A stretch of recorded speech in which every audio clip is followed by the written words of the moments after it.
Good morning, good afternoon, or good evening, whatever time it is, wherever you are. Welcome once more to another interview with Porn News Today Live. I'm your host, Alexandra Mayers, and today I have the adult actress with me known as Lasha Lane. Good morning, Lasha. How are you today?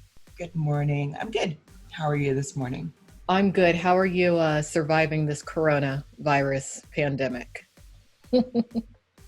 It's not much. The Ronies out here. I live in California, so it's just it's kind of just like an everyday thing. Everyone's just trying to continue with their everyday lives where they should be in the house. For me, it's not any different. My daughter and I are home all the time anyway. The only time I really leave is just to work outside of the home. So now I don't even have to do that since the industry is now on shutdown currently. It gives me time to learn some yoga and refocus and figure out what's going to go on from here. Wonderful. All right. Now, a lot of my viewers may not be familiar with who you are.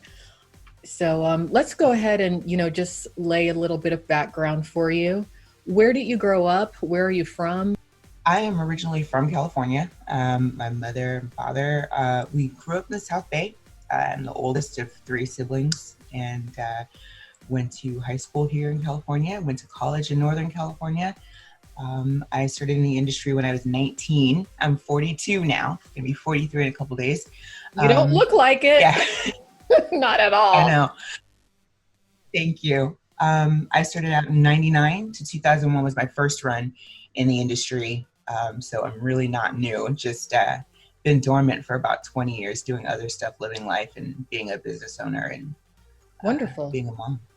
Wonderful. If you don't mind me asking, when you first went in 2001 and then decided to take your departure, what was the reason why?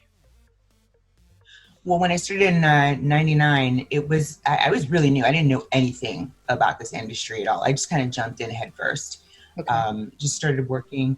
What I was realizing in that time, BBW porn was not considered sexy. We were sideshow freaks. We were oddities.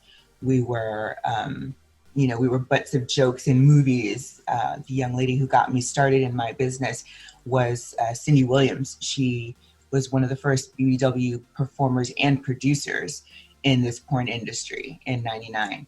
I left in 2001 because we weren't getting the fucking respect that we deserved. I mean, we were putting in some hard work. They weren't giving us what we needed to have at that time. They didn't have any recognition for us. So I was a 21-year-old kid. I didn't give a fuck. I left to do other stuff. I really didn't take my career seriously at that point. I was just doing whatever.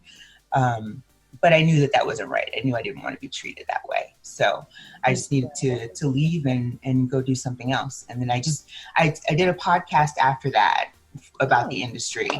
Mm-hmm. It was called The Cushion with Mega. And we did about 12 or 13 episodes of that with Radio Donata or Dentata, I believe it was.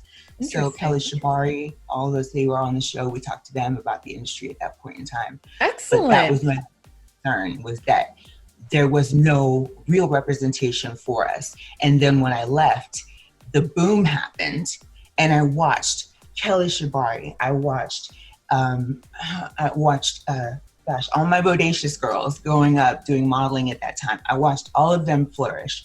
I watched Carla Lane come up. I watched Sophia, all of them, all of my girls are doing so well. I watched them come up, and so now I just decided it's just time. Wonderful. Actually, when I lived in Hollywood, I lived in California for a brief time when I was in the industry. I can't remember the guy's name, but I think his company was called Bodacious.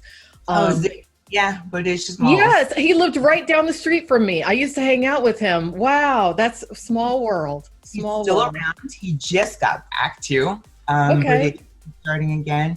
But his ex-girlfriend has been doing big things the entire time that we've been gone.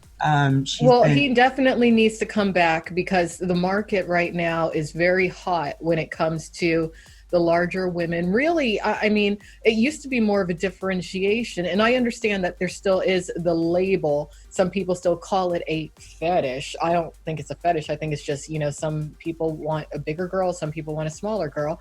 But from my perspective, a lot of the performers who started out slim, they're still going, and they're not even labeling themselves BBW, but they are technically BBW.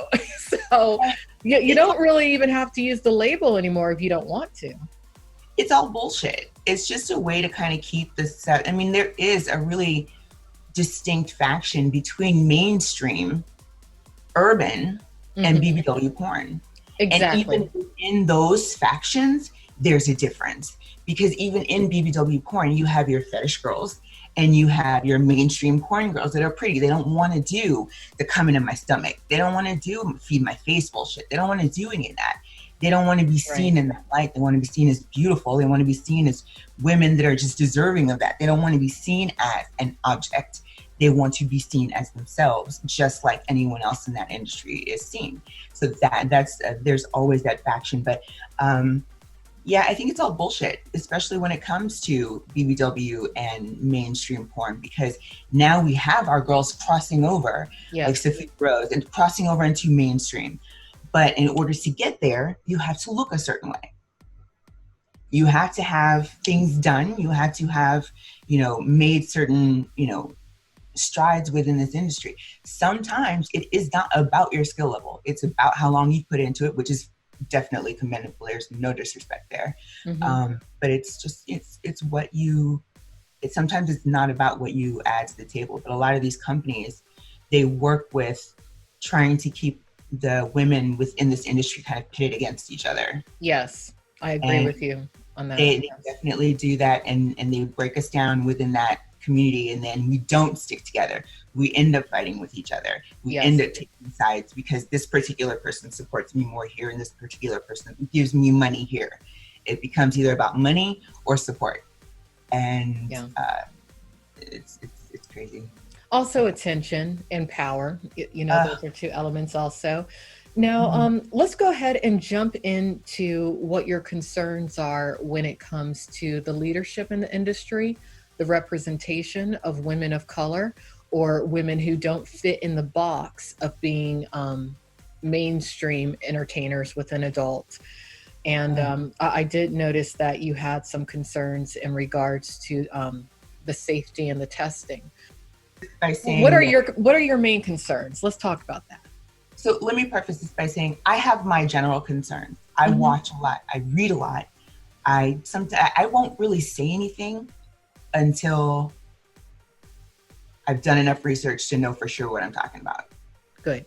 I don't want to put my foot in my mouth because sometimes it's hard for me to say I'm sorry. You know, sometimes it's hard for me to step back and realize that I was wrong, but I will do it. So I try to make sure that I'm fair about everything that I say. Also, not necessarily my persona, but my tone online comes off a little bit more aggressive than it should. Not in my opinion. And let me just interject very quickly. You come across very intelligent, extremely so. I can tell that you're well read, you're well educated. You don't need to preface very much or apologize because you're a human being. And so few do speak up. So just straight out the gate, I want to commend you for having the courage to do so, because not a lot of, not just in our industry, but in many industries, it can be very difficult, not only as a person of color, but simply as a woman. Let's start there, because I feel like that's the main thing for me, is that we're not allowed to speak out about certain things. It affects our money. It affects our business. It affects how even the good people within this industry look at you. You know, there are certain ways that people speak across this country, you know, that just the tone, the way that we're looked at, and that's just a whole other underlying, you know, thing that we don't need to get into right now. We can talk about that another time. It's just the way that people police what certain individuals in this industry say. I will never hold my tongue. I will be diplomatic. I will be kind. I will be tactful, but I won't bite my tongue. And if that keeps me from working with larger companies, that are about to die off and get out of this industry anyway, I'm fine with that. I'll outlast them. I'll do my own thing. I think a lot of people are afraid to talk because they're afraid to go out on their own. I've done this, all of this in my everyday life for the last 20 years without this industry. I really don't need their accolades and support. All I need is to connect with my fans, get my word out, and get my work out to them and have them appreciate it. So I'm never gonna not speak up. And let me apologize in advance because I'm a stoner. I have ADD really bad. So I have cotton mouth right now. My lips are sticking to my face. So I wanna apologize. You're doing great. No, you're doing great. You look great. You're coming across wonderfully. So, all right, I'm just going to walk you through, okay? Now, if I were Michelle right now, what would be your first question or concern that you would like to share with me? So what is FSC and PASS have a system which is amazing, and it's been beneficial for our industry, especially with keeping the state off of our back with regulations, and it's called PASS. It's a nationally recognized system where we go and get tested for our industry, and our results are put into a database. As content creators, producers, and directors, we're able to check each other's statuses to make sure our tests are perfect, to make sure that we're working within guidelines, to make sure that we're in our 7, 14-day, 30-day, whatever the window is. Our current industry standard is 14 days for testing. Wanting to make sure that we're above board in everything that we do because it's an important industry for us. My concern is we've had the same 3 companies testing for us for the last however knows how long. Then we have a new company come in. It's expensive to get testing, especially when you're new. $155 in the state of California or Los Angeles, just I'm not really sure where it is in other spaces, but in Los Angeles to get tested, it's about $155 to do so. You get test results in 24 hours. This new company comes in, it's $165. It's the same amount as cutting edge. It's more expensive than talent testing, which is where most of us go. So my simple question was, what makes you different? I went to ABN this year. I went to Talent Health Lab's booth. I spoke to Kiki D'Aire, and that was the question that I posed to her. What makes you different than talent testing services or anyone else that offers the services, and why am I paying you $10 more for your service? Her response to me was, well, we have Quest Diagnostics. You can go to over 2,000 locations to get your testing done. Okay. I said, okay, well, that's great, but I can do that anyway. I don't need you for that. I can go into Quest and order the panel like I need and have them put it on the talent testing services.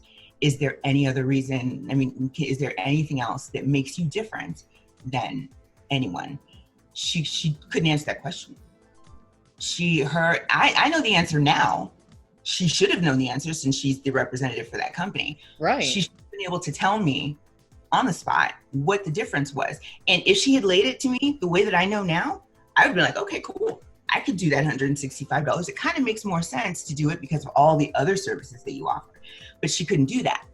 And when someone can't do that for me, that just kind of puts other red flags in my head. So I started thinking to myself, okay, well, what does it take to get part and to pass? Did she refer you like to their website or give you like a contact or anything? The exchange that Kiki and I had a little bit, like just kind of after that, she got upset. She was a little annoyed by the question, by the way that I was responding to the question. Yeah, she didn't like my tone. She didn't like the fact that I was not super excited about what she had to say. And this was like an in-person interaction? And face right across the way from each other. And she had, you know, the smiley look that everyone has on their face when they really don't know what to tell you. But you know, maybe it's just, maybe you should be able to afford that, or maybe you should save up for that kind of thing. That to me, it's like, well, okay, if I need to be, see what I mean? That face that you have right there, that tells me. That's a very elitist response and attitude. It really is. That was where I was coming from initially with this. If it's an elitist thing, do you just want my money? Yes, that's what it seems like to me. I mean, you know. If you only want my money, then that means that people like me who can't afford this, you don't want these people in And your that is a industry. lot of money. Anything over $100 is a lot of money to me. Okay. I'm not rich. Just getting started. Most people in the industry enter the industry because they're looking to make money. Okay. And I, throughout, from when I entered the industry as an adult performer in 2008 to the present, I have noticed a completely unjust, elitist attitude. And it's ridiculous to me because, as far as I know, I would say 99.9% of the individuals in the industry do not come from wealthy backgrounds. So why are they trying to act like they're more than they are when it comes to matters such as this, which are very important? And it is expensive.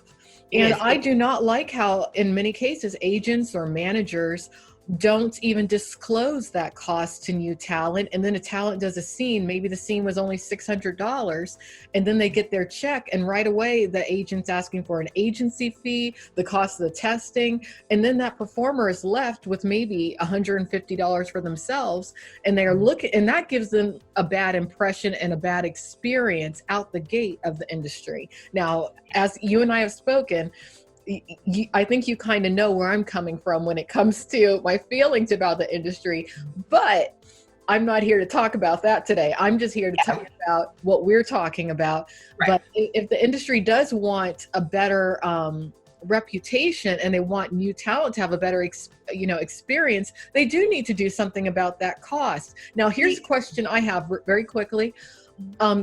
This talent health labs or talent health services, is that the preferred testing facility for the studios now, or what?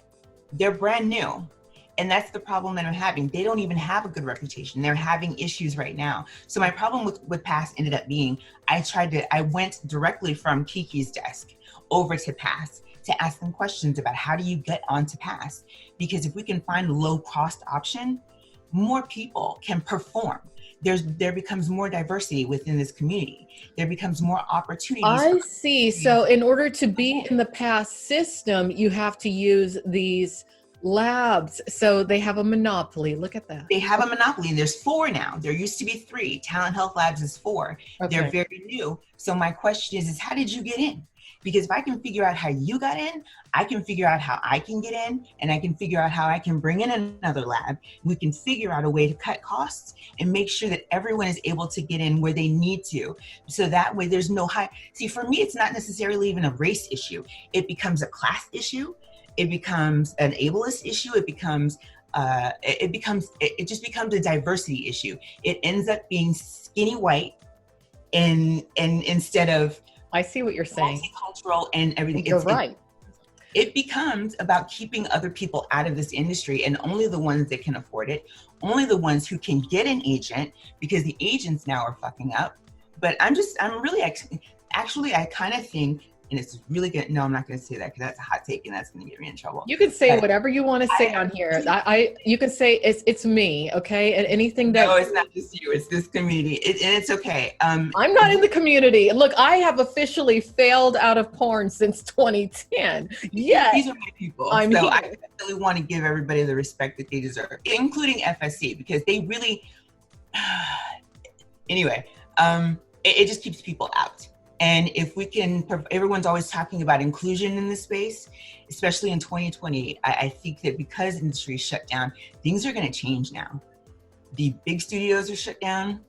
All of us are content creators now. Yes. Even the big ones. It's going to even the playing field. And when things start up, it's all going to be kind of equal. So things may change. Me telling FSC to go fuck themselves is not me saying that I just don't like. You were being passionate in that moment. I get it. Yeah. Yeah, I get it. I mean, I was really being passionate, and they actually unfollowed me because of that, and that's okay. But they've had me blocked forever, but I still see them. It's just people being. And they still read Porn News Today. Yeah.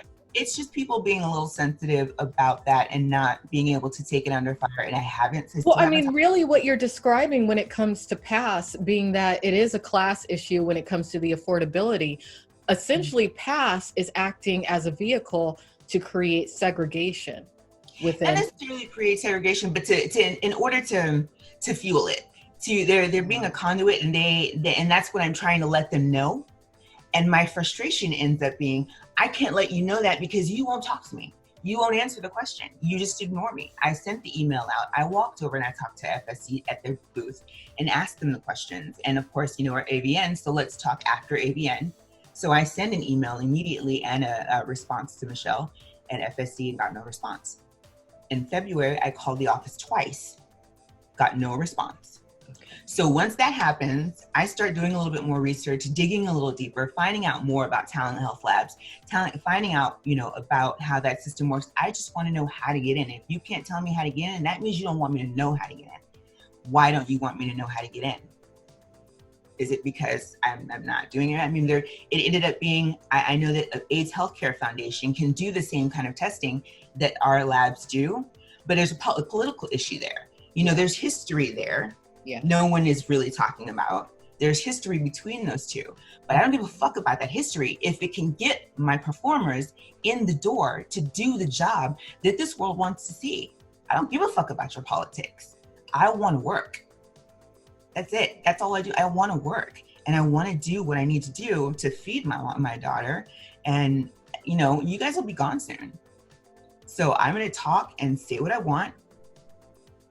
Well, I hate to break it to you, but you're actually a natural politician. But let's clarify very quickly. Now, it sounds to me, and correct me if I'm wrong, your goal or your objective is to figure out how to figure out what the application process would be for an alternative lab to become a part of the PASS database. Is that correct? Simple as that. Okay. How?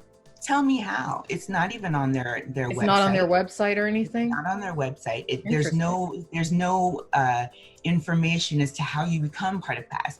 There's no invitation into that community. And all it ends up being is these producers aren't paying for our PASS testing. Our producers are getting our testing for free. Our directors, our studios, some of these people are. Some of these companies definitely are paying for testing, but some of them that have been grandfathered in for so long are not. They're sending their girls over that don't have to pay to get tested. They're sending over performers that are brand new. They're sending over girls that are coming in that they want to, as opposed to the ones that can afford to do it on their own and get out there and put their name out. It ends up being super controlled where you can't get in unless you fit in. I don't want to fit in. I never have. I don't want to. It's ugly out there. I don't want to look like y'all. Honestly, I really don't. I don't want that on my conscience. Right. I don't want someone saying, oh, well, you said this and now you're doing this because you're getting paid. That's not my style. I'm sorry. Look for part 2 of this interview with Lasha Lane soon on pornnewstoday.com.